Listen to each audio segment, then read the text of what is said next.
Good evening, popular astronomers. It is Pop Astro Live. It is Friday. There's a pretty much near as damn it incredible full moon out there. And this tonight is the British Interplanetary Society and University of the Third Age special. So what we're going to do is just play the countdown while everybody joins the stream. So, whew, gosh, I just had to run. I bet Nagamunchetti doesn't have to do this kind of thing, like run to get her own heater. Right, here comes the countdown, and then I'll see you on the other side with a stack of great guests and cosmic entertainment coming your way at light speed.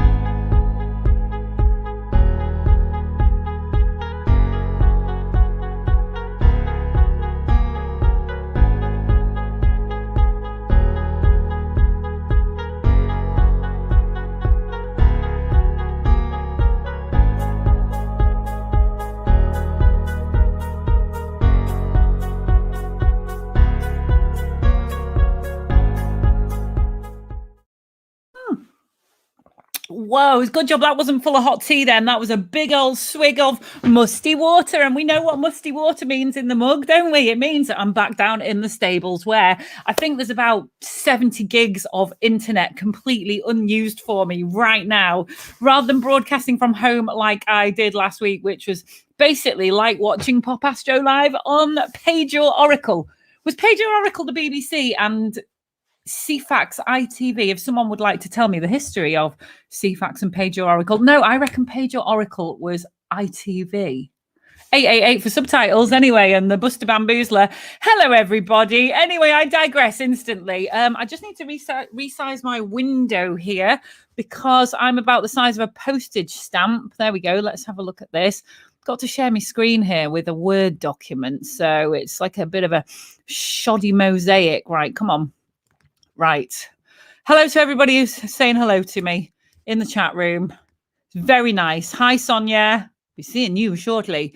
Hi, David Froggatt. Good evening, Vicky from David in Bath. Saw the full snow moon. It was like a huge dinner plate as it came up over the horizon. I missed the moonrise tonight, but I have had my Celestron StarSense Explorer, which helps you find your way around the night sky. I obviously didn't need to use the app this evening because the moon was just there. It was just there. And I noticed that. Now, I don't know what percentage full the moon is tonight, but there was just some tiny craters on there that were just in exquisite shadow. What do you reckon? So is it the full moon tonight or tomorrow night? Hello, David Dagan. Looking forward to a bumper show. Hi, Tim J. Crook, Peter Brockman. Hello, everybody. 99%, Sonia says.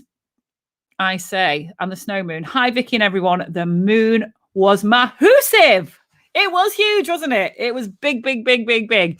So welcome to the show this evening. First of all, popular astronomers, with every share of this video, Perseverance does a wheelie. So that's why it's really important to share this video. Hit the share button right now. It costs you nothing, but it really does help spread. There you go. Look, Perseverance going to do a wheelie every time you hit share. And those scientists are going to wonder what on earth is going wrong with it. It's like it's doing wheelies that are beyond our control.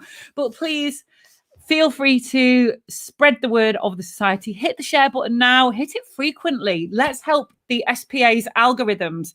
The more views and shares a video gets in its first couple of seconds is crucial to how high it goes on Facebook and how well it will perform. So we love it when you share. Robin, the man with the stats, not quite full. 8:17 tomorrow morning. It'll be a big, full, fat moon phase. I'm 100% full. The snow moon, is that what it's called? They have beautiful romantic names, don't they?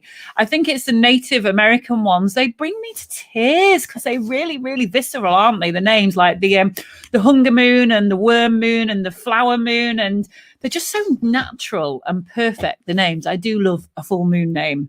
Hello, Lord Raymond. I also am a lady, by the way. I own something like 6 square inches of midge-infested swamp up on a Scottish estate. So, by the way, address me as Lady Victoria Duncalf. It's the called the snow moon as February gets the most snow in the month, and we should know all about the weather, shouldn't we, Sonia? Look out for Sonia. She's going to be coming on later on. So there we go.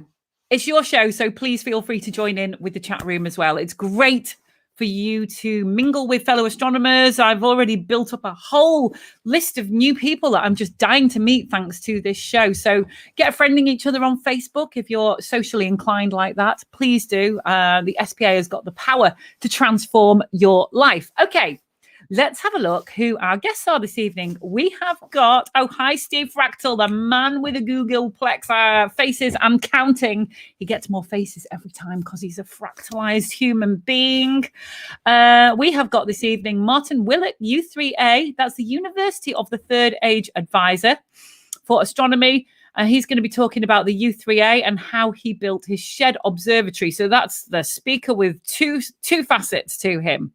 Then we've got Eleni with space news, space weather, and space traffic and travel. Then we have got Steve Salmon from the British Interplanetary Society. Really interesting what he's going to be educating us about tonight. And then we've got a very special VIP extra guest, Sonia Turkington, who's a brand new member of the society, and you'll see her in the comments there. Very avid astronomer, and she is, much like me, using the society to leverage her ambitions, and we're going to find out more about that later on. So how exciting is that? Okay, right. I've got a debate for you, astronomers. Where's he gone? See, he's troublesome. The sloth is troublesome. Where is he? He's already right under the desk. Oh, gosh. Now, let me introduce you to Cosmo the Telescope sloth, abandoned here by a holidaymaker, hangs off the telescope. He wears a space badge sent by Alice Shepherd, our citizen science officer. He wears a sundial necklace that you can purchase in the SPA shop. Have I got my NLM on tonight? Look, matching. Don't put them together, though, Cosmo. You know what happens when SPA jewelry touches. Can't do that. So Cosmo flies around the universe with his little flights of fancy. He whispers in my ear and controls me some days. And other days, he just tells me whereabouts in the solar system he's been, and popular astronomers have to guess. But I've been thinking, Cosmo, as wonderful as he is, might be getting usurped by the long-running, controversially named woolly astronaut. Paul Sutherland sent me this of the SPA. This is Buzz Aldrin is his day name, but his night name that I call him is Gemini Jones. Look, he's got a British Antarctic Survey badge on there and a Science Kaylee, Dancing for Science badge there that I got from Solar Sphere. Now, obviously he's cosmic and he's just a sloth. And I figured there's only enough room for one bonkers little Ted on Pop Astro Live. So please drop in the comments which one you think I should keep to be appearing with me, Sloth or Gemini Jones. Which one are you most attached to? Which one brings the show to life most? Which has got the most comedy potential? Start voting now. It's going to be like Big Brother. One of them is going to get kicked out and will only make sporadic appearances. Where did the Black Panther go to? He lives at home, Richard. He's way too big to bring down here. Buzz Aldrin, yeah, Gemini Jones, the name. I must, yeah, thank you. The star sheet, yeah, the star sheet. This is not like a virtual backdrop. This is a whole hoo-ha of a backdrop that I've got to hoist down here myself. Look at it. It's on a massive tripod. It is the bane of my life because it wrinkles and it's nearly impossible. It's like trying to iron a black hole, trying to iron this thing is. And as you know, Jerry, hello to you, darling Jerry, that I live on a holiday park for just reasons that are way beyond my control. And down here where the holiday cottages are, it's like 70 megs. And up where I live on the main park, well, this morning it was down to 1.5 megs. It's just not fair. Save the sloth. Got to be the sloth. Peace keep the sloth. Oh dear, Gemini Jones is 3-0, mate. It's 3-0. Okay, well, the sloth is a bit more amusing. Okay. Martin Whillock says keep them both. Okay. Right then. Oh, Hi, Alan Pickering. First time on the show. Welcome so much. Are you a member of the SPA yet? It'd be lovely to have you along if you are not, especially if you are into your astronomy. That goes without saying. Why would you be here otherwise? But please do join the SPA. I'm like hustling you now, trying to get the sales closed. Do join the SPA. It will be lovely to have you along. And if you are a member, thank you so much for supporting us. And do dive right into the comments in the chats. And hopefully we'll see you here every Friday. Alan, thank you so much. Okay, we are now going to Aren't Sloths a Protected Species? Got to be. Who knew the sloth was so popular? Cosmo. He's getting excited. Right. We're going to go over to Martin Whillock, FRAS. And here he comes right now. Are you ready, Martin? In 3, 2, 1. Hi.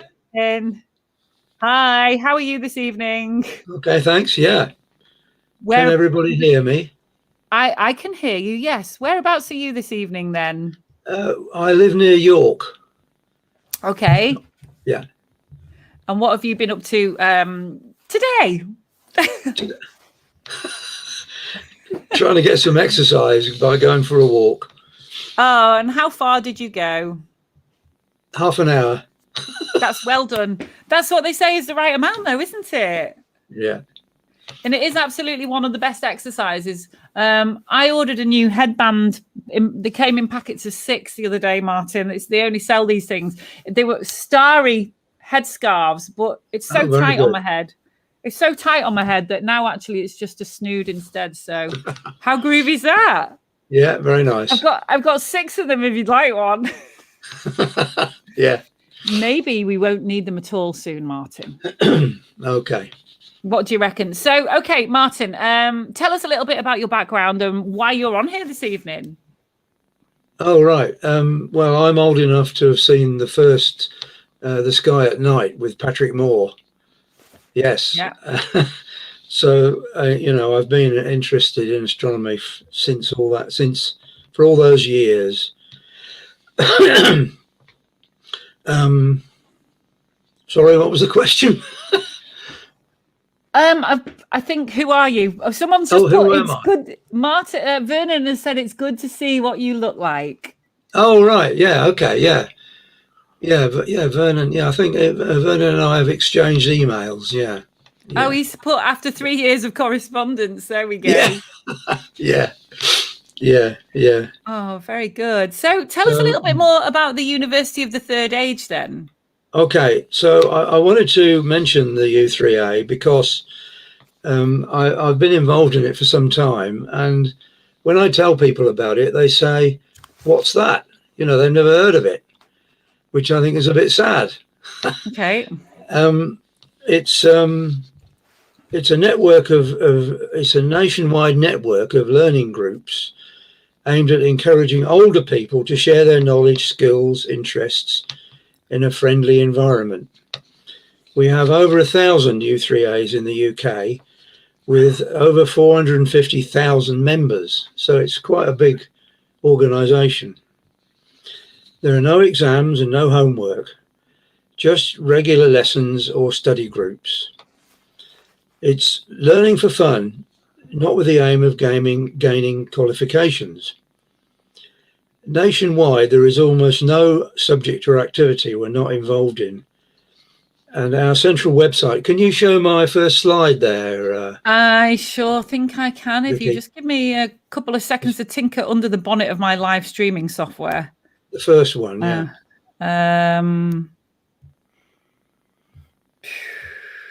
It's got a blue background.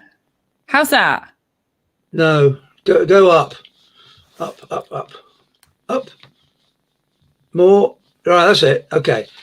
So this is the website of the U3A. So I'd like you all to write that down and visit one day. Okay. And have a look at what we do.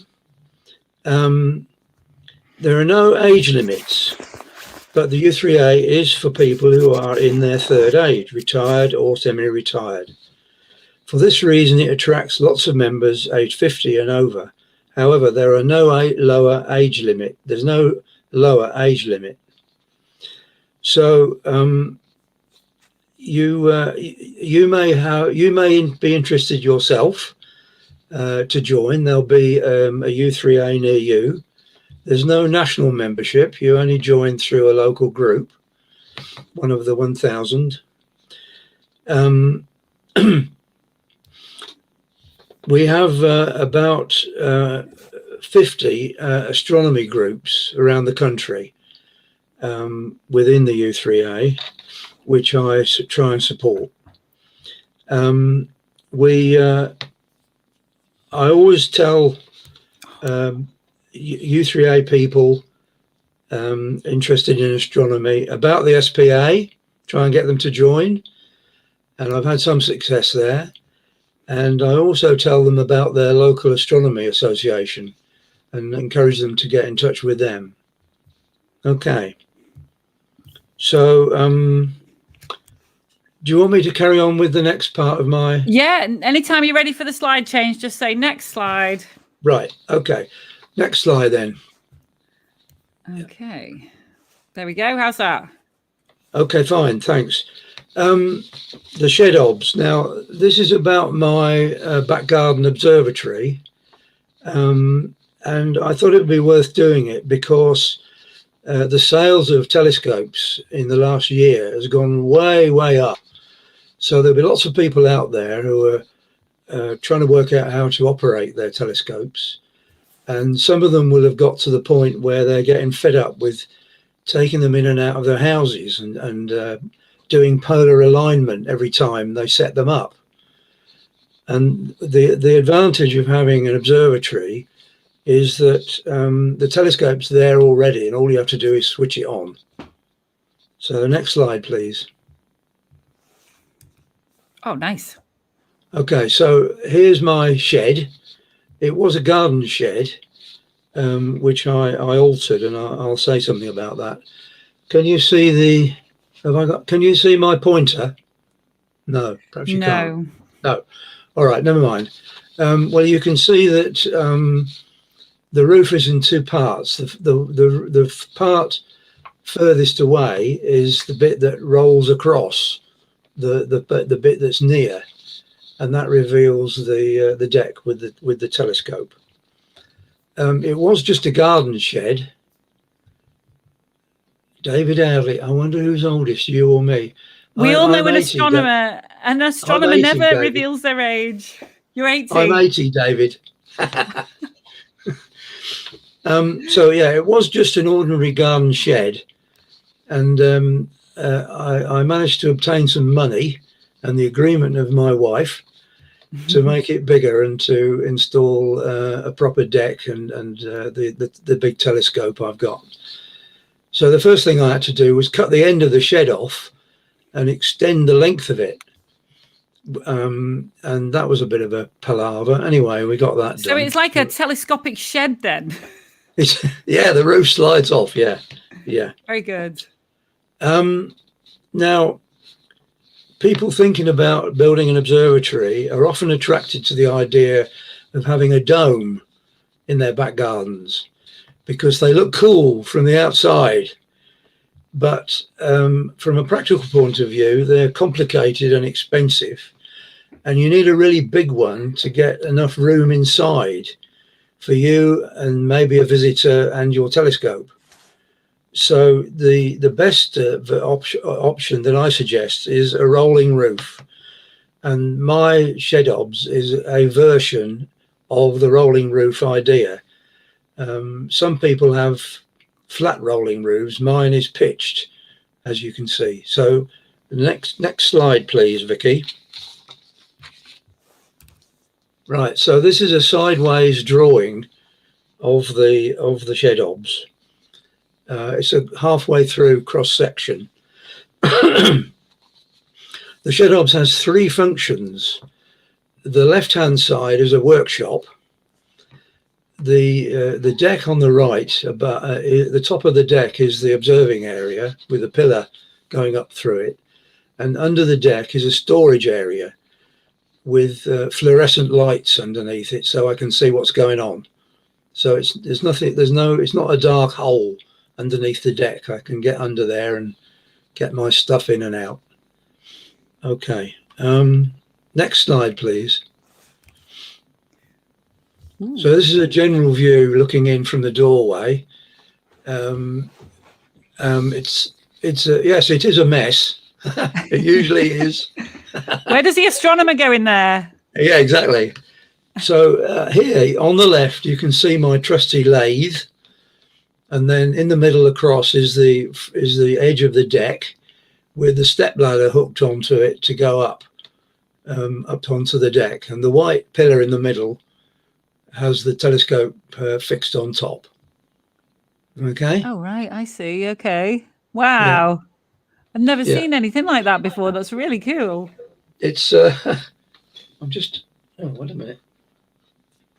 Oh goodness, what's happened here? I'm just checking this picture again. Oh, come on. No. Oh goodness. All right. Anyway, I'll make the picture bigger, then I can see the details. Right. Okay. So as you can see, I've got garden chairs and stuff underneath. That's the storage area. On the left is the workshop, and on the deck is various things to do with the telescope. So next slide, please. Ooh. So that's a better view of the deck. The yellow sticker on the top of the pillar there is from Tenerife, not Tenerife. What's the island with all the telescopes on in the Atlantic? I've forgotten. Definitely not Hawaii. No, no, I've forgotten what it's called now. That's silly, isn't it? Tenerife? Somebody answer in the comments.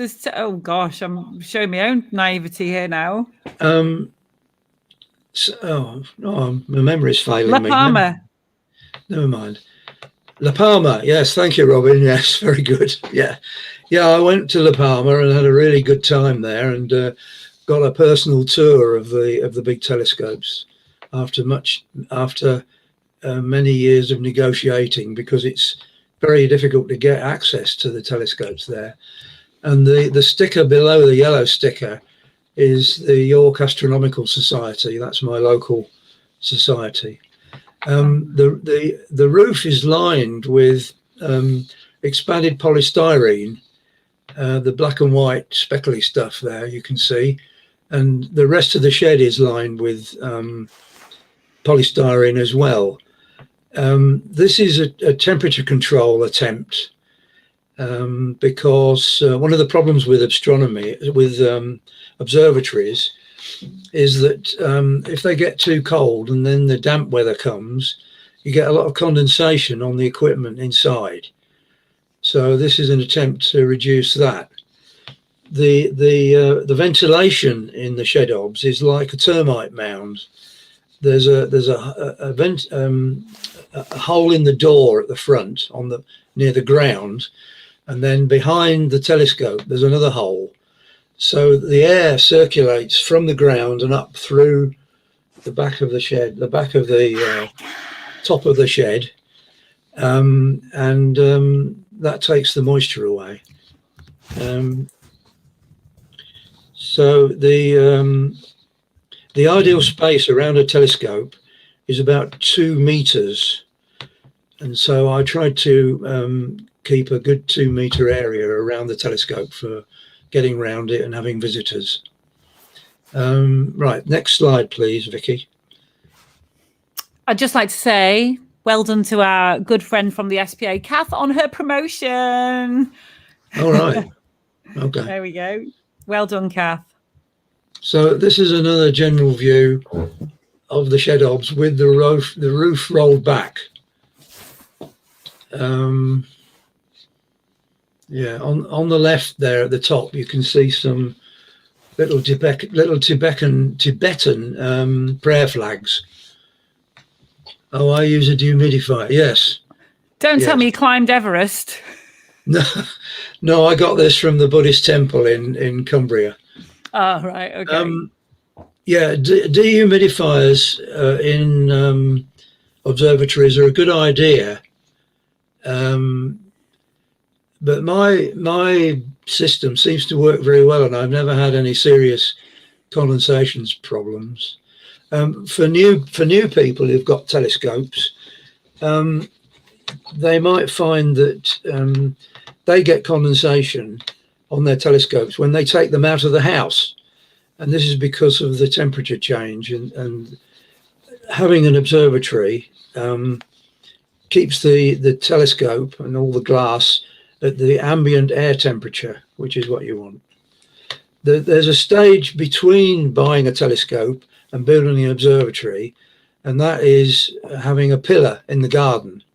And I started out with a pillar, but I soon got tired of moving my I got tired of moving my telescope from, I kept it in the shed, but I used to put it on the pillar in the garden, and having to set it up. It wasn't quick, but with this arrangement, I can be up and running in 10 minutes if the sky clears. Well, that's the main benefit of it, is you can be up and running in 10 minutes while everybody else is still fumbling around carrying armfuls of gear outside. Yeah, that's it. Yeah. So the next slide, please. Yeah. Oh, yeah. Yeah. So the deck is a deck. It's built like any deck might be in your garden or somewhere else, or the floor of a house. So this is an underside view of the deck, with the joists and the joist hangers and the leg in the corner, just to give you some idea of what the construction was like. Next slide, please. Thank you, Sloth. He loves sheds. Sheds are his favourite thing, he says. Go on. Hang on, there we go. Right. The deck has a hole in it around the pillar, because obviously with a pillar, with a telescope, you have to keep the thing still. So this pillar is a 6-inch steel tube anchored to the concrete floor at the bottom and filled with sand. I used dry children's play area sand and banged it all down to fill it up solid with sand before I put the top on. And the gap is just to demonstrate that you need a gap between the deck and the pillar if you build one of these things. Otherwise, when you stomp around on the deck, you bang the pillar and make the telescope wobble. That's no good. Okay. I'm just getting informed that we've got a bit of an echo coming through. Maybe could you just see what would happen if you turn your speakers down a tiny bit, please? Yeah, sure. Yeah. It seems to have stopped now. It's a bit intermittent. I could turn them off if you like. No, I'll turn them down. You won't be able to hear me. Is that okay now? Can you hear me? I think it might have gone. Oh, it's weird. It's the technology. I don't think it's anything. For once, I don't think it's anything I'm doing wrong. You'll just have to listen to what I'm saying twice, everybody. But it tends to be rather good patter. So. Well, can people hear me? Yeah, they definitely can hear you. All right. Well, the next slide then, please. Yeah. Okay. Here we go. Yeah. Oh, a wheel. Okay, so I spent a long time before I built anything doing a lot of drawings, very detailed technical drawings, so that I knew where everything would go and where to start, because it's difficult to know with a project like this. Where do you start? Do you start with the walls or the roof or the ends or whatever? And in fact, in the end, the first things I had to buy were the casters. And, oh, hello, Mel. And the casters they've got flat wheels, but they sit inside a right-angled track, if that makes sense. So the load is taken on the corners of the wheels to reduce friction. Does that make sense? No? You're not convinced. Put it this way, I don't think I'm going to be able to build one tomorrow after watching this. But... No. And the other big advantage of this particular design is that the roof, the wheels are inside the track, so the roof can't blow off. You know, having a high wind and a rolling roof is a problem. And some people who've got flat roofs, they have to tie them down to stop them blowing away. But with this system, the roof is trapped inside the track. And so I used stainless steel bolts and screws wherever I could, so that I could take it all to bits if I needed to. And there's a bracket there made of galvanized steel. That's something from the building trade again. A lot of DIY went into this, of course. So next slide, please. So this is a picture of the track. Can you see the mark where the wheel goes, the dark line? Yeah. That's where the bottom edge of the caster runs, and then there's a fainter line above it on the other side, where the other side of the caster wheel touches, because obviously with the pitch roof, the weight goes down as well as outwards. And this is the stop. This is one of the stops. It's got stops at the end of the tracks, four stops, one at the end of each track, to stop the rolling roof falling off at one end. But if I remove the stops, I can roll the roof out and do, you know, maintenance on it or whatever. Okay, next slide, please.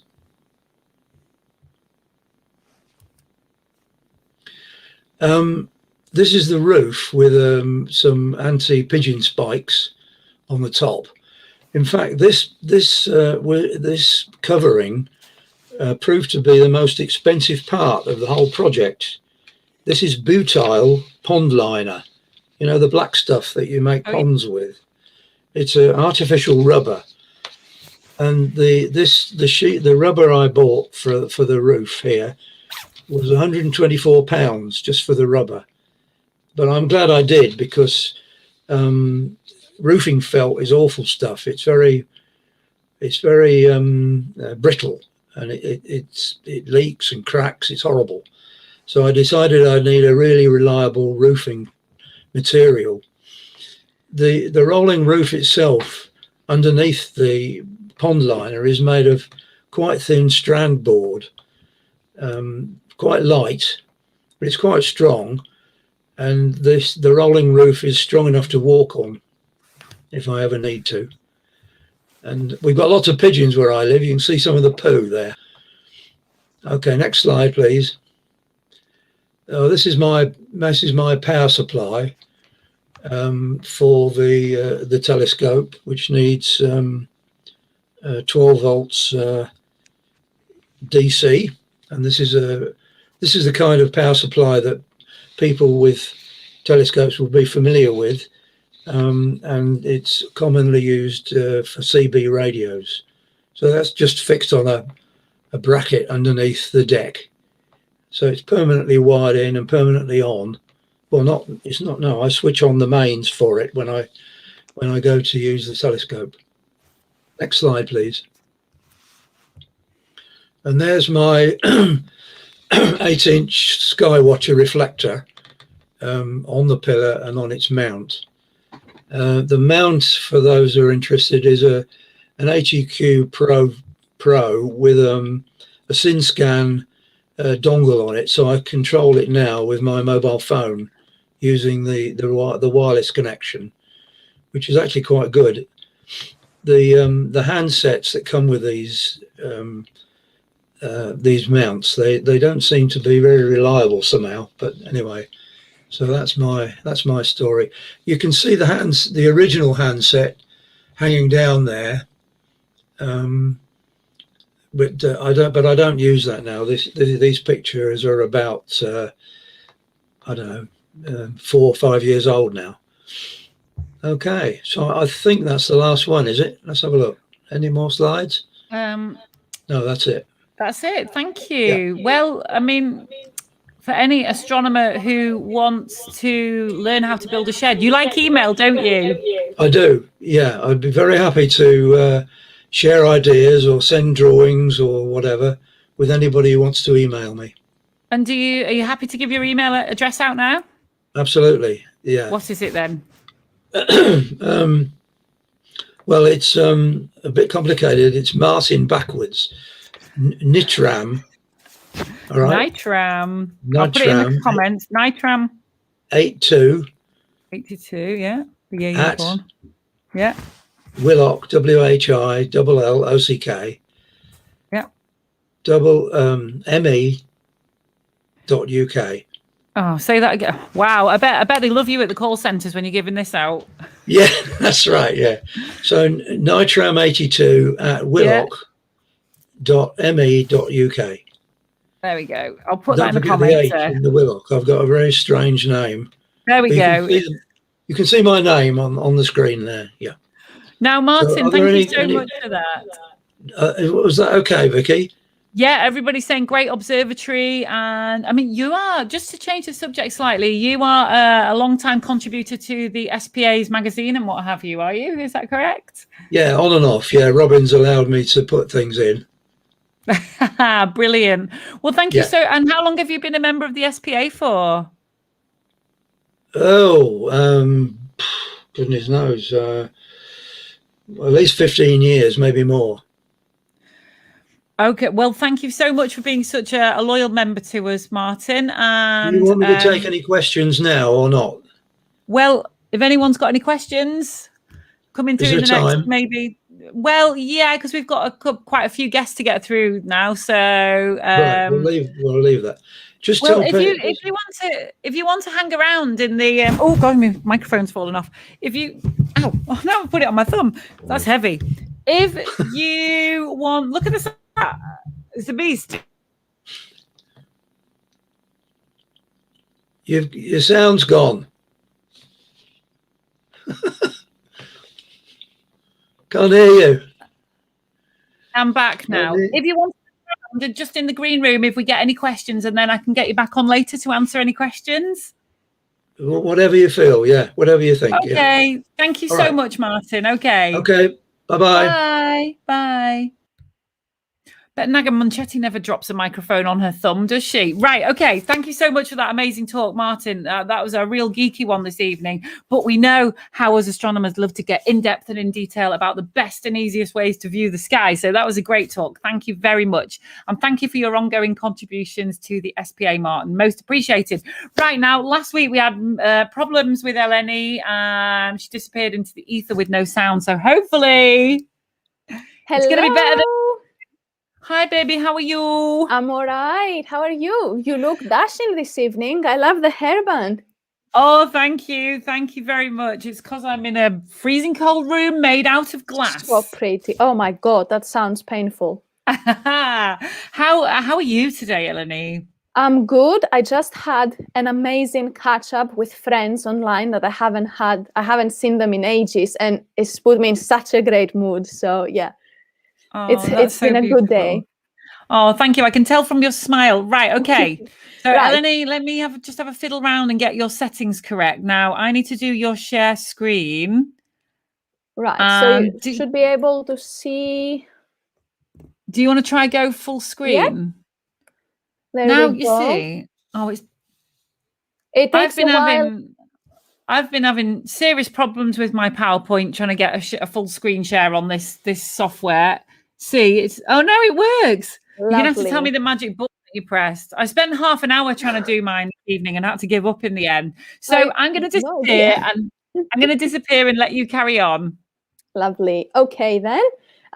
Good evening to everybody who's tuned in tonight. I've got a couple of interesting things to talk about. Well, not as interesting as Perseverance and everything to do with it at the moment, but we'll try to be as interesting as possible. So the first piece of news comes to us from the University of Berkeley, and it's... I'm trying to get the screen share working. Give me a sec. I don't know. Hang on a minute. Hang on. That's you, and that is that. And then how on earth do I get all... Oh, hang on a minute. It's all jumbling around on the screen. That's... Maybe it's that. Hang on a minute. So that is... Oh, wow. I think my brain's just stopped working. It's just going to have to be your slideshow, Eleni. I can't remember That's how to fine. do it. Off you go. All right.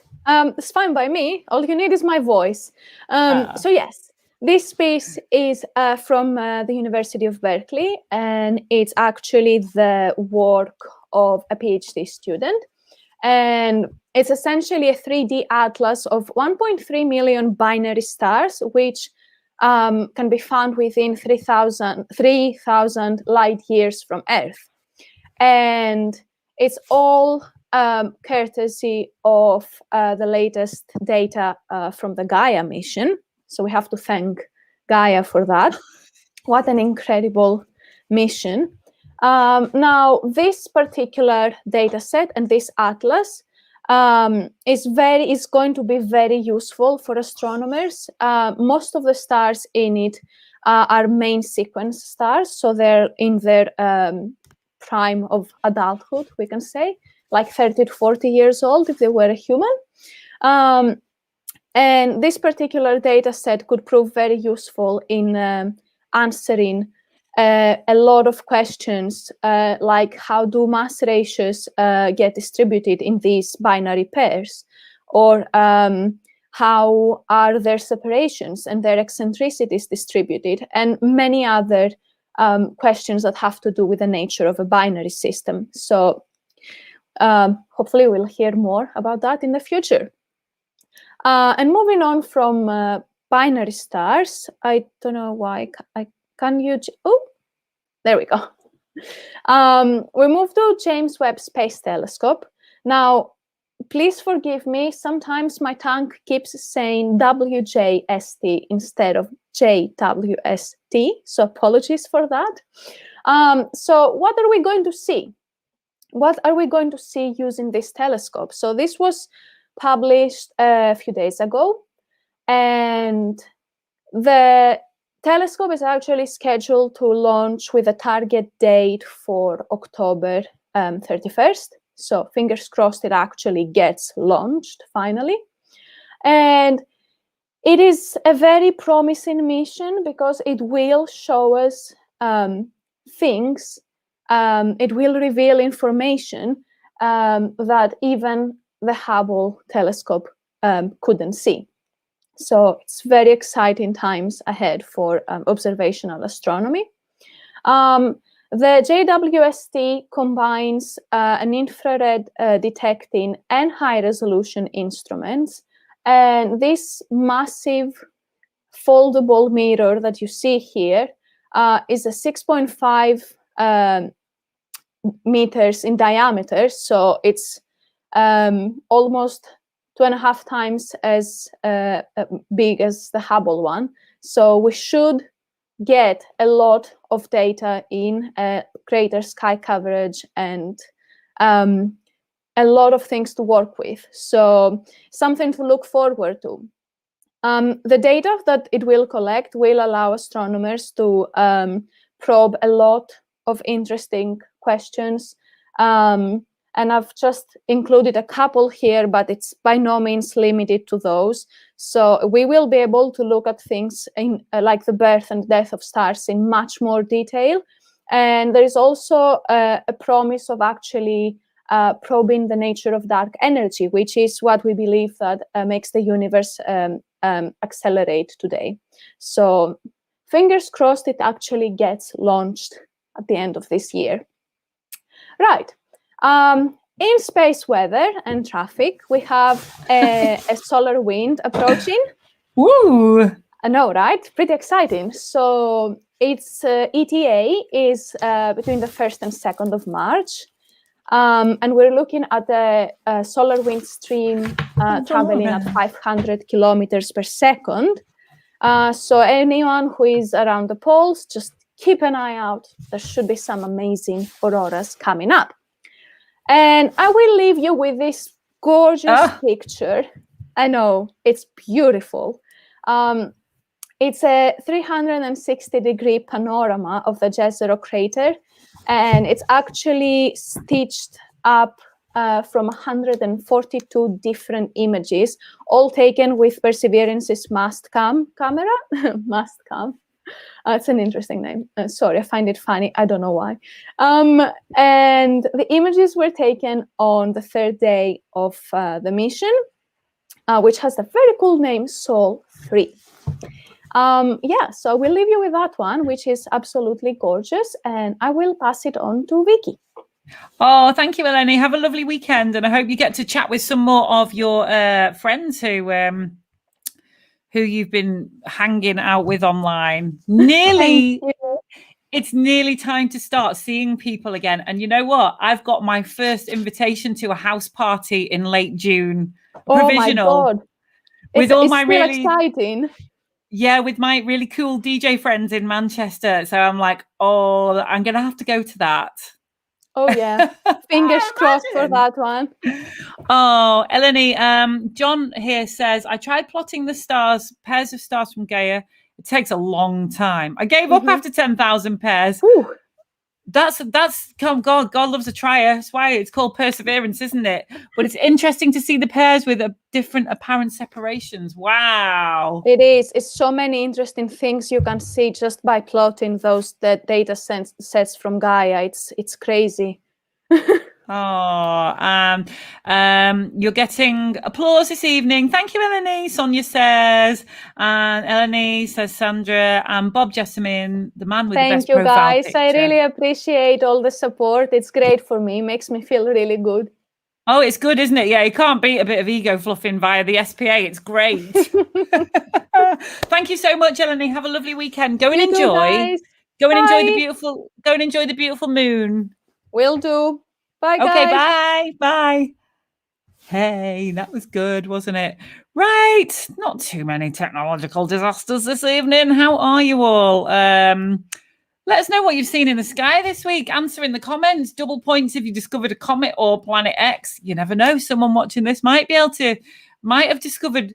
Where are we up to with Planet X? Is it like a 50-50 split as to whether it's around or not? Maybe we could have a Planet X special. That'd be really, really good, wouldn't it?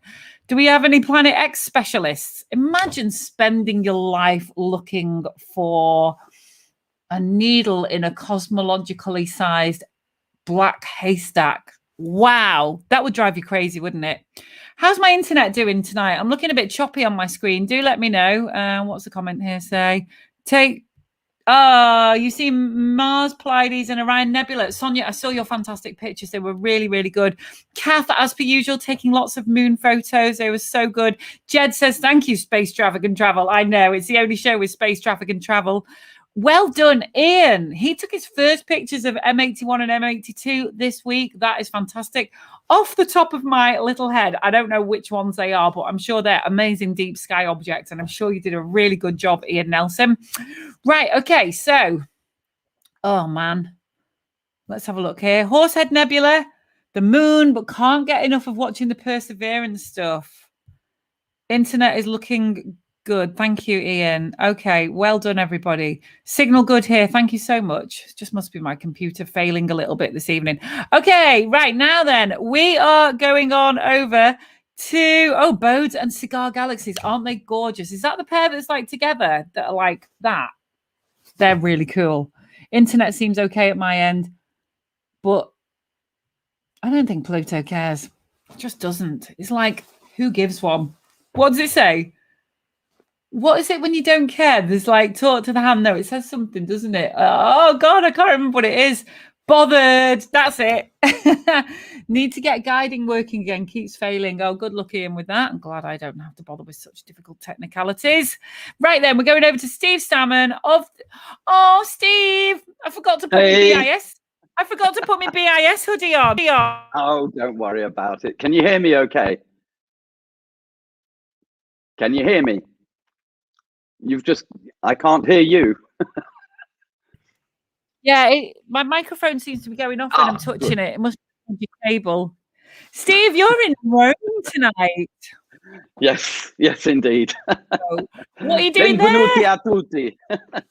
Well, I must say, when you talk Italian, it's dead impressive. Give us a little bit in Italian first, please. Grazie. Buona serata a tutti. What does that mean? It means good evening, everyone. Hiya! Get a bit more Italian, please. Sono molto felice da essere con tutti voi.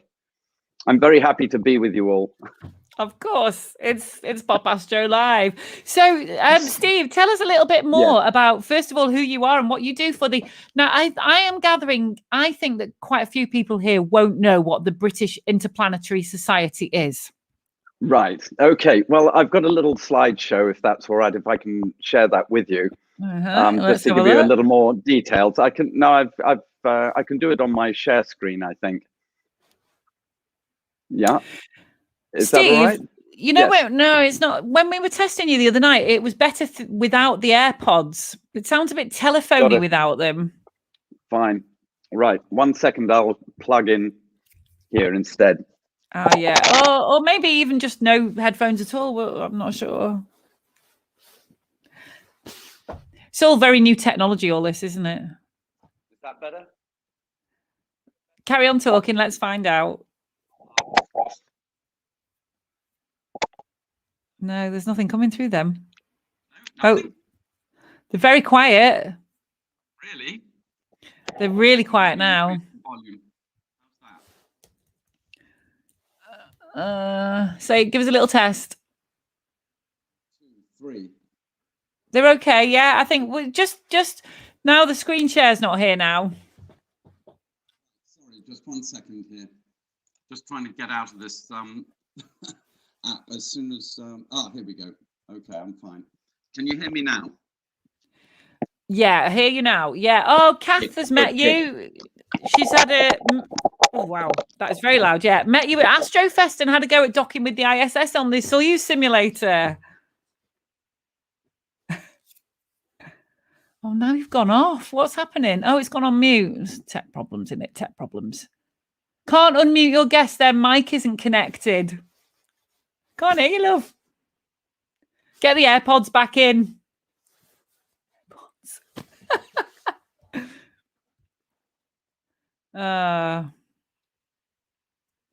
We've tested this once. We spent nearly an hour testing this the other night and it was fine.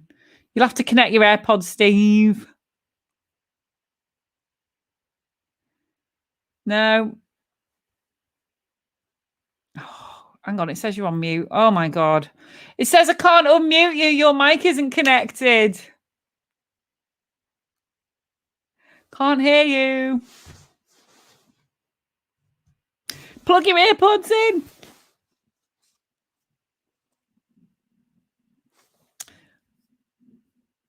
Pods were fine. Oh, you see. Thanks, Paul. Yeah, I knew they were. I just knew there was better sound lurking somewhere.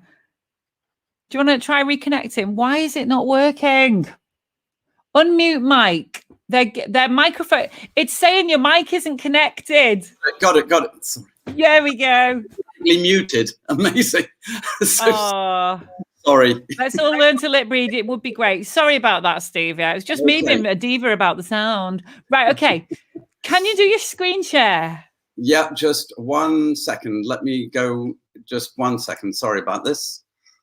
The next technological hurdle to overcome is sound sharing. Yes. No, indeed. Okay. Here we go. Connect. Go on. Chat amongst yourselves, as they say. Happy talking, happy talk. Everybody's saying that you're amazing. Talk about things you like to look at through a telescope. Oh, what? Are you talking? Oh, now he's gone completely. Ah! Let's try again. I'm still here. I'm here. It kicked you out, love. It kicked you out. I'm just going to sit here and wish I had a producer. I do this all on my own, you know. I'm a one-girl traveling astronomy roadshow. I know. Can you hear me? I hear you, but I can't see your screen share. Okay, don't worry. I'm going on to screen share now. Okay? Yes, okay. Okay, application. photos. Oh, I can see it. It's come up in the bottom. Can you make it go full screen? Ah, yeah. I think we have it. Yes. Hallelujah! It's here. God for that. Good stuff. Well, I knew we'd get there eventually. Oh, geez, honestly, I know, Steve. I often say this is the show that gives me grey hair. Yeah, well, at least you've still got some, dear. Only just. Right. Grey hair I've got is around here, really. 3, 2, 1. On your marks, get set. Chat away. Okay, fine. Right. Well, anyway, you can see we're the British Interplanetary Society, and our motto, as you can see here, is from imagination to reality. And it's always been that since we were founded in 1933. And the BIS is the world's longest established organization devoted solely to supporting and promoting the exploration of space and astronautics. As such, it very much represents today's culture of space. Okay. This is our website, or one of the banners on our website. So please do visit us at www.bis-space.com. And there is another banner explaining who we are. And further on, right now, in fact, we are the oldest space advocacy organization in the world. As I said, we were founded in 1933 in Liverpool, in fact. And these are some of the earliest concept designs for spaceflight. These were wonderful designs done by R.A. Smith, who one or two of you might know. Can you still hear me, Vicky? Yeah, you're on full screen now with those amazing illustrations. No, just making sure I'm not talking to the ether. Right. Okay, these designs were way back in the 30s and 40s last century, in fact. And then you see this was the world's first proper design for a moon ship. Obviously, the lunar module from Apollo was very much different, but this is a hell of a good design for its time. And if you take a look at the legs, can you see my cursor?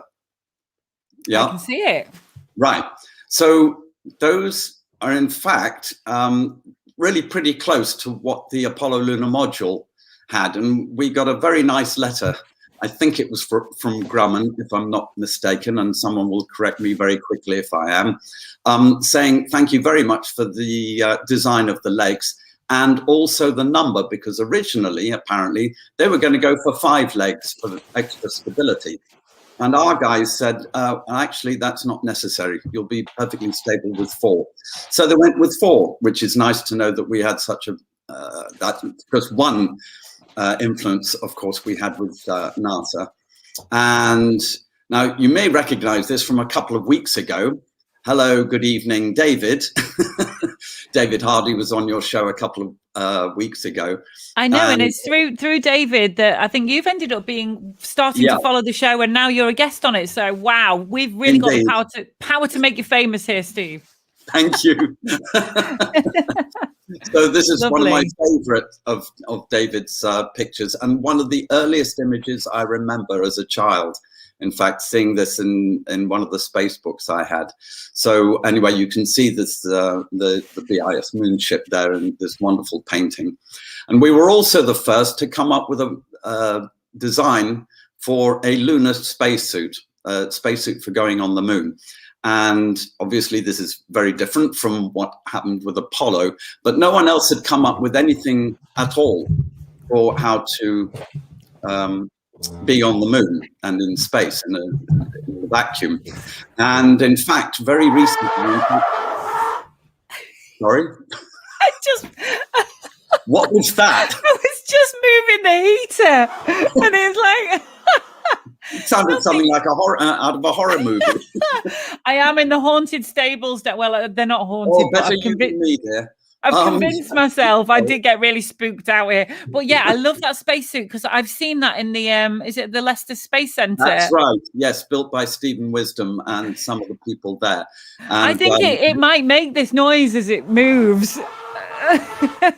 Okay, just I'll but I'll bear with it. Alrighty. So yeah, I'll just move on. Now, also, as a lot of your people, of course, everyone will know the International Astronautical Federation, and we were one of the founders of that organization, which was ratified back in 1952. In fact, so they have their world famous or world attended International Astronautical Congress. As I say, we were one of the founder members for that. And we have 3 regular publications, JBIS, the technical journal, which comes out roughly quarterly. And then there are some special issues as well, which can come out, which are really fat versions on special topics. And then Space Chronicle is more about the history of space and space flight. So that's a wonderful publication. And then our regular monthly is Spaceflight. There, you can see on the right. And yeah, so in fact, I'll tell you a little bit about that. One of our earliest members, in fact, I forgot to mention it before, was Sir Arthur C. Clarke. And he joined in 1935, if I'm not mistaken. And then as regards the magazine Spaceflight, that was created by Sir Patrick Moore in 1951. Okay, so we owe a great deal to Sir Patrick, and he was an absolute staunch supporter of the society, as was Sir Arthur, up until he died. And in fact, our headquarters in London is Sir Arthur C. Clarke House. So we named it in his honor. Can you still hear me? You are still there, thank God, Steve, honestly. Receiving you 5 by 5. Right, yeah. So in the BIS, it's not all about history, I can promise you that. We've got technical projects that are going on, and as you can see, what I've got on the screen here is the current technical competition, which if you get in touch with us, you'll be able to learn more about. And if you follow us on Twitter, on Facebook, you'll find further details on that. And go on. On I've never heard of anti-hydrogen. Is that the opposite of Uncle Hydrogen? Oh, I've never heard of anti-hydrogen. Oh yeah. Oh, we like a good bit of humour. That was very quick. Yes.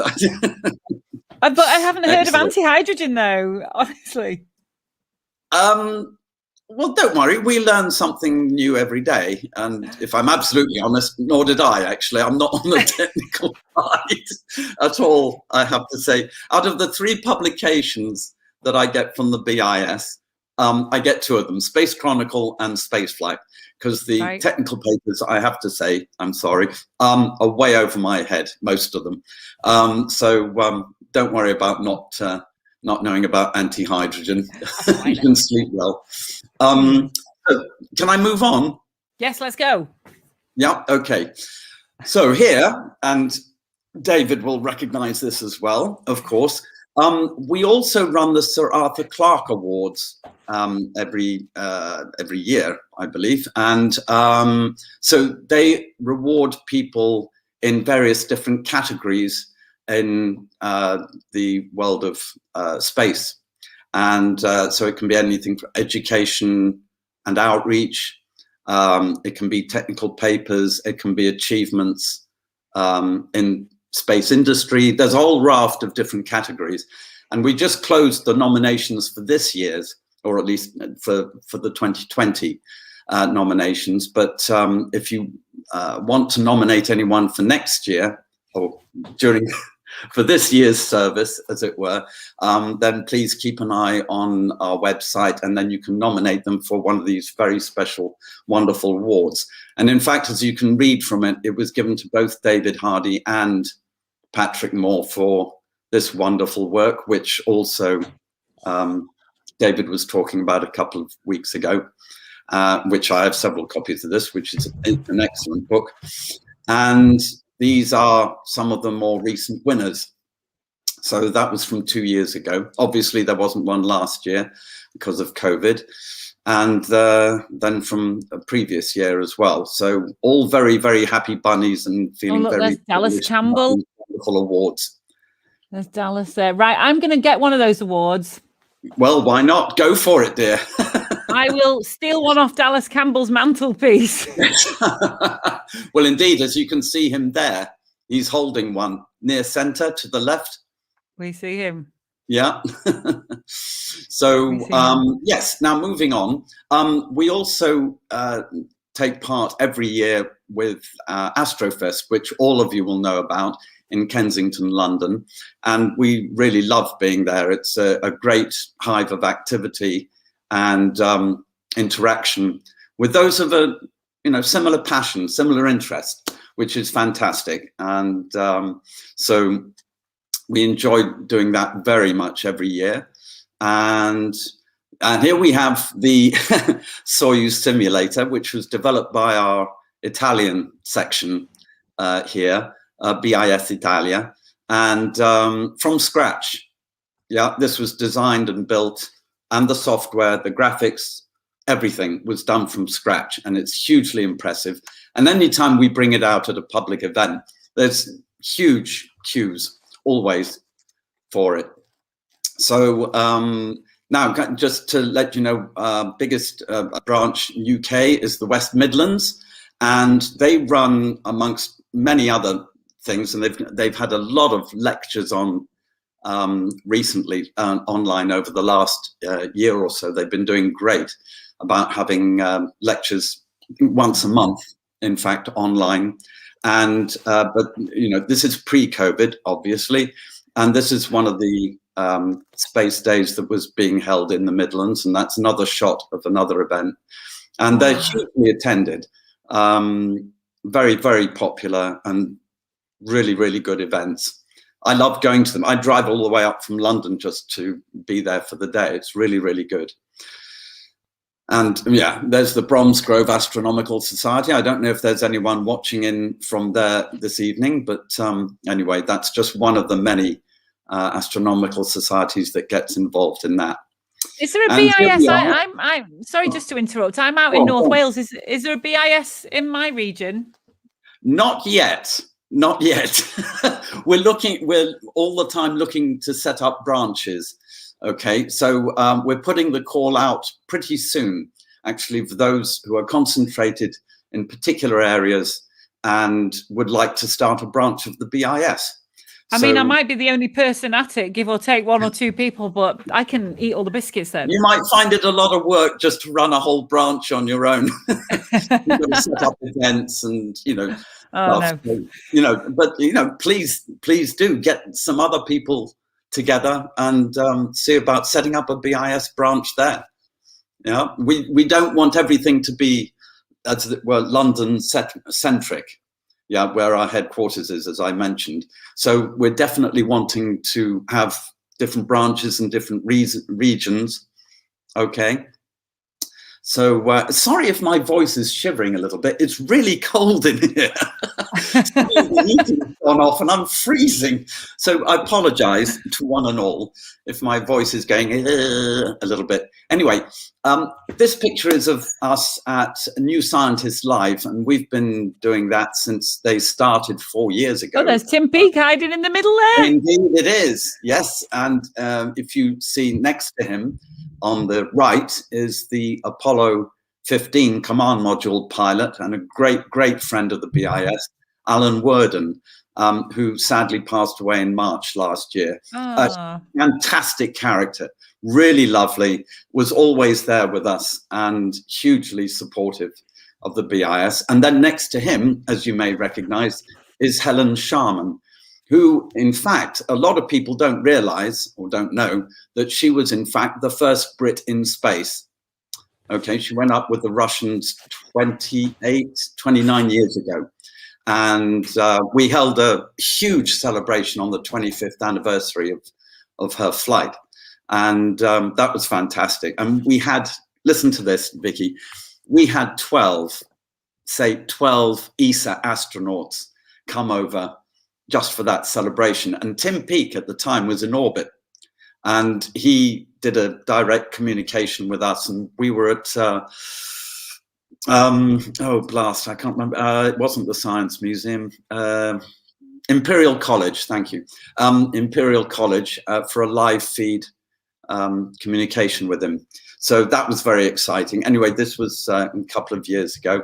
And this is, well, you might recognize who's at the controls of the simulator. Yeah? Yeah, I recognise the back of that head. Yep. Because he's usually scurrying away from me whenever I spot him. Anyway, obviously he did perfectly because he went through the real training to be back up on the mission. And then here we are again a couple of years ago, and some of these you might recognise, apart from Dallas Campbell. There's Aya Whiteley. And the people, the young people in the blue flight suits, of course, are those who took part in the BBC So You Want to Be an Astronaut program. Yeah. So that was hugely entertaining. They were great fun. Right, can I move on a little bit? I know we're sort of short of time, so I don't want to take up too much airtime. I know. It's fine. It's only just it just impedes on impacts on what time I get home and get to put on Death in Paradise. Yeah, I think Sonia's waiting in the wings, isn't she? She's fine. I think she's eagerly participating. By the way, BIS Italia say greetings from BIS Italia and congratulations to the secret weapon that is Steve Salmon. Oh, that's very kind of them. Oh, they're a fantastic bunch out here. They really are. We have such a laugh. I can't tell you. And we do so many events together here. And I've got a few shots here that I can tell you about. One of our greatest and probably proudest events that we do are the ESA Open Days here in Rome. There's a base called ESRIN, the European Space Research Institute. And for quite a number of years now, they've been opening their doors to schools in 1 week of every year, and it's usually in March. So this was the banner of the last time they were open. Obviously, it didn't happen last year, unfortunately. We were all very disappointed about that, but understandable. And there's this, it's called the Garden of ESA. Can you believe it? Obviously, ESA has different bases all over Europe. And this place is really lovely, and I can recommend the canteen. The canteen is fantastic. I can't tell you, the food is just spectacular. Anyway, sorry, carry on. So yeah, this gives you a little bit of an idea of what it's about, and we have so many students every day for 5 days, and it's absolutely brilliant. I mean, from all ages. I think they probably start from 7 years and go up to school leaving age, and it's absolutely brilliant.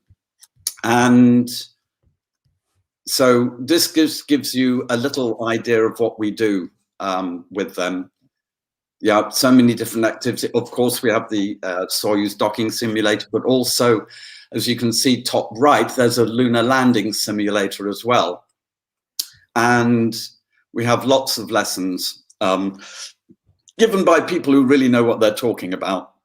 But it's so fantastic to be able to welcome all these school kids to ESA. I wish when I'd been younger that I'd had such a privileged opportunity. And it's so great to see them spark up and really enjoy what they're experiencing. And so these are some of the lessons that are done with them on different subjects of or different aspects of space and astronautics.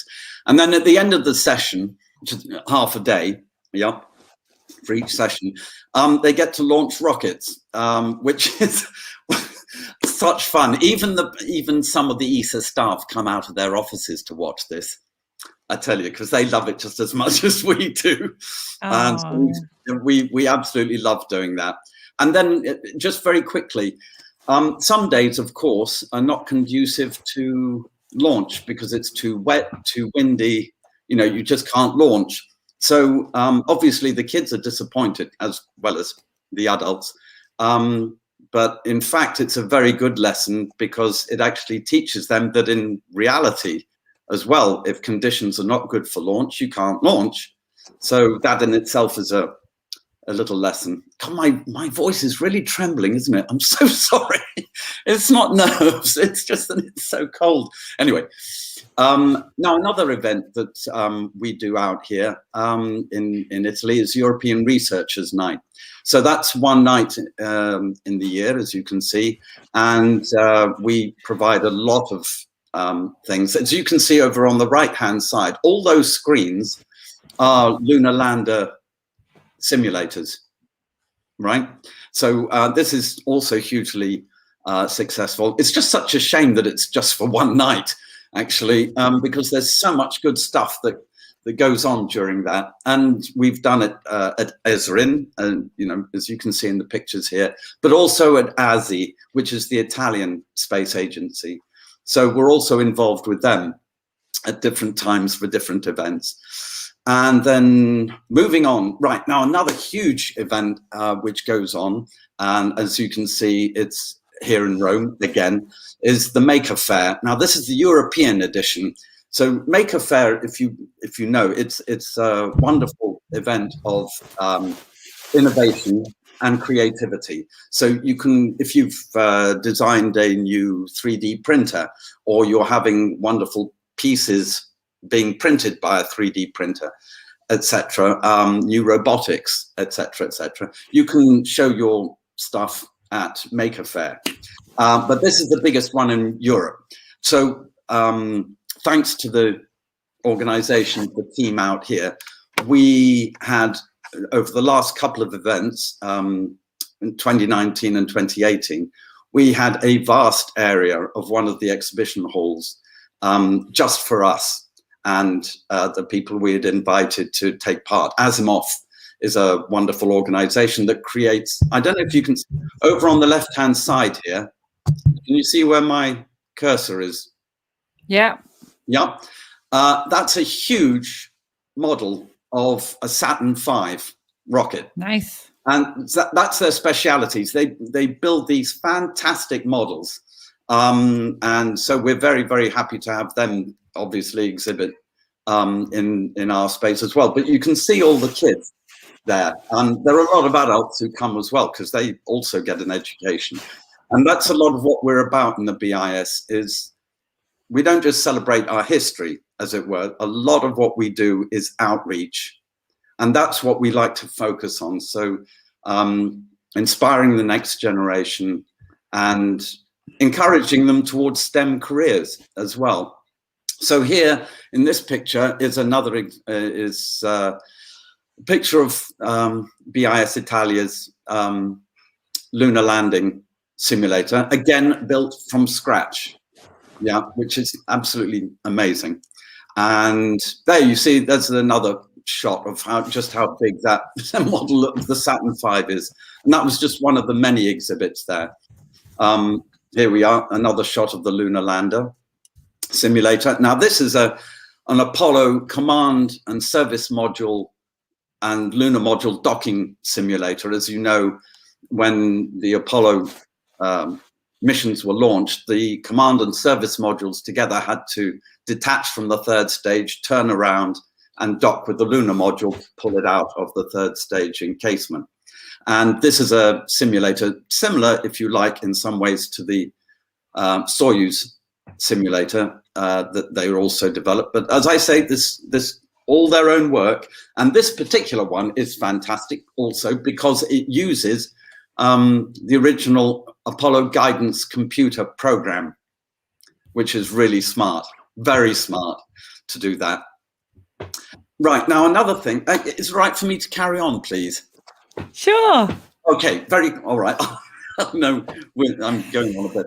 Right, now another big thing that we do is World Space Week. Now, I think all of you in the audience should already know about World Space Week, which every year takes place, as you can see on the screen, in October from the 4th to the 10th. Okay, so it's a regular for your diaries, is to create new events. Yeah, it can be anything from a grand public lecture to a kiddies dressing up party, fancy dress party. Okay, anything. If it's space related, please register it. So this year's theme is Women in Space. And it's not just about the women in space, but also how they've inspired others and how they can inspire other women to take STEM careers as well. So many. I don't know if you ever saw the wonderful film called Hidden Figures. Oh, yeah, I saw that recently. I did see that recently. Yeah, right. Where she kept running to the toilet like I want to do right now. I'm gonna. Well, it's celebrating both, you know, the past and the future. And last week you had was it Matt who was talking a lot about famous women astronomers in history. Yeah, really good, wasn't it? Yeah, that was most welcome for him to be flying the lady flag. Right. Well, I mean, this is right. This is right there, you see. So that's coming up, as I say, in October. So please, everyone, create whatever space events you want. But, you know, again, if you can tailor any of them to women in space, that'd be even better. So there's a little more information on the screen for you there.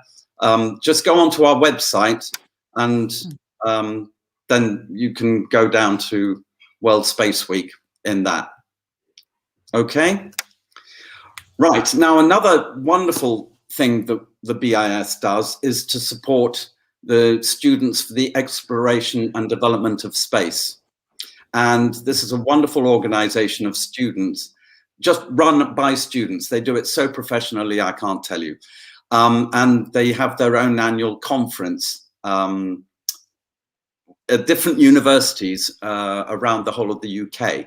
And each conference is made of hundreds and hundreds of delegates and really mainline speakers, and they get some fantastic keynote speakers every time. And the last time there was one, in fact, last year in Birmingham, and we enjoyed that very much as always. And then this year, as you can see here, it's just over a week away. And we're already looking forward to that. Of course, this year it'll be online rather than at a specific university. But I have to say that the quality of their program and how they are organized is that it just keeps getting better and better and better. They're so professional. Their program is fantastic. So, and I'm not being paid to say this either. It's what I truly believe, and it's such a privilege to be with them every year. And we so enjoy this event. And this was from 2 years ago. And these were just the ones who could attend. There was another 120 or more, maybe, on the waiting list who couldn't make it because there were too many already. And that was the Women's Day, which happened at the same time as the conference in February last year. So they had a nice little group shot there. Now, just want to get onto the subject of astronomical art, as we've touched on before, of course, with David. You are a ceramic artist, Steve. Yes. Well, yes, when I changed careers from computing, I did take up art. So I just wanted to mention that we've already had 2 exhibitions under this title, Visions of Space. This was the first one in 2015, and there was another one 2 years later in the same venue, but even better. And that was absolutely brilliant. And then obviously one of the principal people who were exhibiting with us was David Hardy. Yeah. Hi, David. It's always fantastic to have him with us, obviously. And in fact, he very kindly did for us a wonderful mural painting, big painting. And that design was taken for one of our society ties and the lady's silk scarf, and they look really, really nice. I'm afraid I haven't got an illustration of it with me now, but anyway. So obviously, if any of you are artistically inclined or think you might be, then you might like to try your hand at picking up a pencil or a brush and doing some wonderful astronomical art.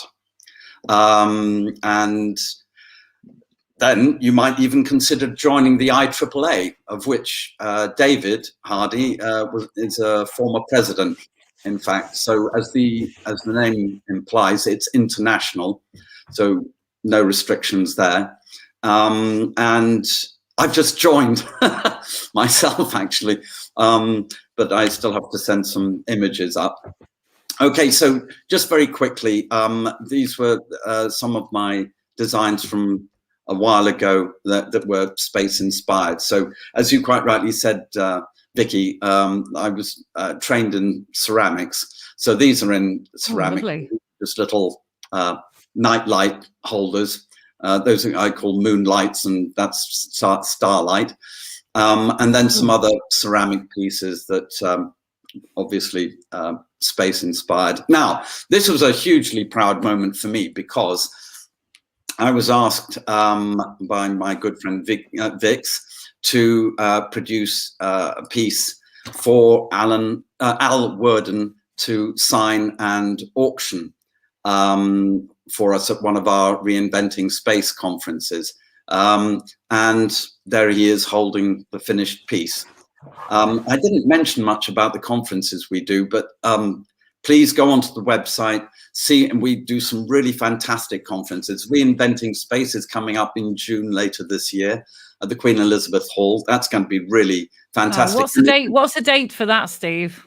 In June. Now you're asking. I've just been invited to a party in late June. Your priorities, right, Vicky? I mean, you know. No, but, oh, blast! I am so sorry. Off the top of my head, It's fine. I'm really sorry. That's a poo-poo moment. Sorry, but that's coming up, and that promises to be great, as it is every time. And we get people from all over the world coming to that. It's a really major conference. So that's 3-4 days of really good concentrated stuff. So yes, this was, you can see what that is. And that's, I broke into mixed media after ceramics. So I do ceramics occasionally, but it's mainly mixed media now. So, and I think it's important to include a bit of humor in what is very often seen as a pretty dry subject of astronautics. That's why I'm doing what I do, Steve, to attempt to bring a bit of humor and life into the subject. Indeed, yes. So yeah, this is my little attempt of a bit of humor, and they're not perfectly painted, but anyway, the caption is, "What do you mean we didn't bring a spare?" Oh no, he's got a little wheel in his hand. Yes, it is. Well, the commander's just driven straight over a crater and bust the wheel, and now he's asking his partner, you know, what do you mean we didn't bring a spare? So they got a busted wheel. Anyway, moving on, and then of course, commander driving very well again, takes them straight over the lip of a crater and straight into the dirt. Great driving, Commander. Thanks so much. Right. Great stuff, Steve.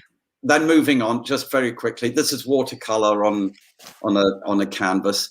And now, I don't know, maybe some of your audience know this book. It's a fantastic book. My good friend Fabrizio Bernardini, who heads up BIS Italia, with Paolo, he gave me this wonderful, wonderful book. Now, the images from this book are taken by the MARSIS instrument aboard the Mars Reconnaissance Orbiter. And you look at these photographs, and they're not all rust red like you expect from Mars.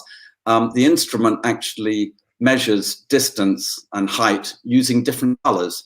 So you look at many of these images, and it's like you've just been smoking something very illegal. Show me, please. I need waking up a bit. These are some of the pieces that I made from some of those images. Oh, so, very good. Again, these are mixed media on canvas. And so these are some of the dunes. And this was a gully. In fact, this is a bad photograph. It's supposed to be much brighter yellow than that. But it's what I call 2.5D rather than 3D or 2D, because, you know, if there's a bit of relief on it, I like to make it 2.5D. And that's another, the original photograph is very close to that. I'm very glad to say, but these are wonderful, wonderful images. They really are. sorry, not on my work. I mean the originals in the book. That's what I mean. You really need to get that book. It's fantastic. And so another couple more from that. As I say, you know, looking at the originals, it looks like you've been imbibing something rather illegal. Now, this is a wonderful space artist as well, Alan Bean, Apollo 12 astronaut, fourth man on the moon, and one of the 3 Skylab 3 astronauts. And once he resigned from NASA, he took up, he'd already been an artist, in fact. And a lot of his colleagues in NASA said, well, why don't you do it professionally? Take it up full time because you're so good at it. So that's what he did. And I had the great privilege of meeting him in 2005 at an event in London that he was brought over for. And he is such, or was, I'm sorry, he passed away a couple of years ago. But he was such an unassuming man for someone who had achieved so much. And I'm not just talking about in NASA, I mean, just as an artist himself. Fantastic work. I mean, this is another example of one of his pieces. I mean, it's just absolutely beautiful. And as I say, he was such a pleasure to meet. You know, no airs and graces and nothing like that. He even said, for those who've been queuing to meet him, thank you so much, and I'm sorry to keep you waiting. I mean, the guy's been on the moon, you know, it's just amazing. Anyway, I've probably talked enough. I think everyone will probably agree as well. There we go. Yeah, we're saying Paul's going to bed. Yeah. Bye, Paul. Okay. Paul's going to bed. Right. Okay, we've got Sonia sat waiting patiently, Steve, Okay. and I've got a lot of. Thank you so much. That was really great of you. I'm sorry if I went on a bit long, but thank you. It was lovely. It was lovely. Thank you so much. And come on anytime. And I really must get involved in the BIS as my business goes more into the space world. So that has been a pleasure. Thank you, Steve. Please do. All right. Bye. Bye. I remember the days when the show used to be an hour long and we still managed to fit 3 guests in. What on earth has happened? Thank you. That was lovely, wasn't it? Really good talk. Learning all about the great work of the British Interplanetary Society. Thank you, Kath. Yes, recently taken. Did I miss Martin? Yes, Richard, but if you rewind the show back to the start, you'll get Martin. Right, okay.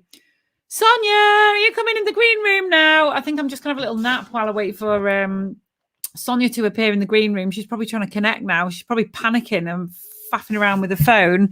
We've got a final guest coming on any minute now. Her name is Sonia Turkington. She's popped up on my Facebook recently. I don't know how, and is now a member of the SPA and is going to be doing something very special for us in the next coming weeks that us astronomers will be finding very useful. And actually, she's not appearing in the green room, so what does that mean? Sonia, are you there? Maybe just check my Facebook and see. Now it looks like Sonia's having technical issues. I'm sure that the cast of Gremlins live inside this show alongside all the fantastic astronomers. Right, Sonia, if you're not on in the next couple of minutes, I'm going to wrap the show up. I'll say thank you to everybody. It's been a wonderful show. Sonia is going to be doing the SPA astronomy weather forecast with all information packed for astronomers, whether it's going to be clear enough for your scope, what kind of observing you're going to be able to be doing. And she's big into her meteorology and she's using the SPA as a platform to fulfill her passions and her hobby. So that's one of the great benefits of the SPA is you can carve your own little niche for yourself, much like I have, Sonia, our section directors and everybody else who is involved. And she's not here, so... Oh, David Hardy's going. Bye, David. Thank you for your contributions.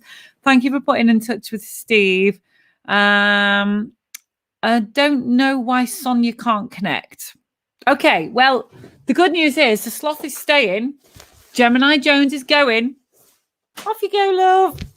And I'm going to go now because it's late and dark and scary down here. I don't know where Sonia is. Come on, Sonia. I know this is awful when you can't connect. You can start panicking, don't you?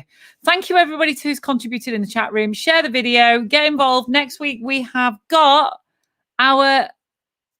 I don't know whether he's still our president, actually.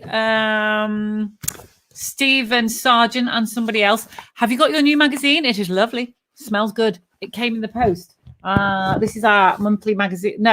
Magazine that comes out every 2 months. It is the fantastic Popular Astronomy. It's the only astronomy magazine that I'm aware of where you can contribute yourself with your observations. So that's really good. Okay, I'm going to clear off now because poor Sonia must be having problems with her phone, I reckon. Maybe the battery went. I'm sure Sonia will be back. We did enjoy Martin's TARDIS shed.